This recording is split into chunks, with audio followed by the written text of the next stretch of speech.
Never run out of battery again with the INIU portable charger, the slimmest 10,000 milliamp hour power bank that keeps your devices charged on the go. Stay powered up wherever you go. Click the link in the video description to shop now on Amazon. Welcome back to Primetime Pulse. I'm your host, Emma. Today, we're diving into a story that's got everyone talking about the Trump administration's shakeup of the White House-press relationship. You might have heard that President Donald Trump's team is hosting its first-ever influencer meeting, and we've got the scoop. The press secretary, Karoline Leavitt, hosted this meeting, which resembled a typical press briefing but with a twist. It was not held in the traditional White House press briefing room. Instead, it was held inside the White House South Court Auditorium, where former President Joe Biden used to hang out in his fake Oval Office. That's right, folks. The Trump administration is trying to shake things up and connect with the media outlets that matter most, the ones that go beyond just legacy media. Leavitt made it clear that this meeting was about embracing change.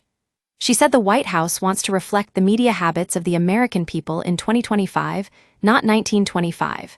And we all know how important social media and podcasts have become for our news consumption. So, they're bringing in influencers like Aaron Wexler, who boasts over 400,000 followers across X, TikTok, and Instagram.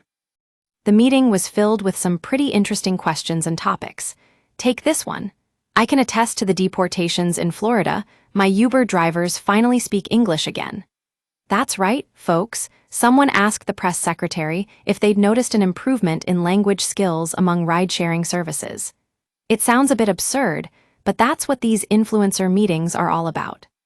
The discussion also touched on topics like the border wall, British subjects being arrested for posting memes, and tax cuts. You know, just your run-of-the-mill White House press briefing topics. But what's really interesting here is how the Trump administration is trying to connect with a new generation of news consumers. Primetime Pulse has been following some of these influencers, and we've seen firsthand how they're shaping public discourse on issues like trans women participating in women's sports. It's a complex topic, and one that requires nuance and understanding. The White House press team should be proud to engage with these perspectives and facilitate open dialogue. Of course, there are also some critics who say this shift towards influencer meetings is a bit tone-deaf. After all, the Trump administration has been known for its, let's call them strong views on certain issues. So, can they really expect influencers to remain impartial? The answer, it seems, is no.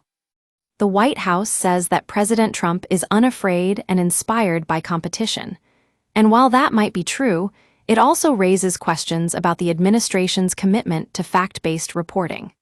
The press secretary, Karoline Leavitt, explained that the president likes to talk face-to-face with people who may have differing opinions. Well, folks, it looks like the Trump administration is ready to get cozy with the influencers who matter most. We'll be keeping a close eye on how this plays out. That's all for today on Primetime Pulse. Thanks for tuning in.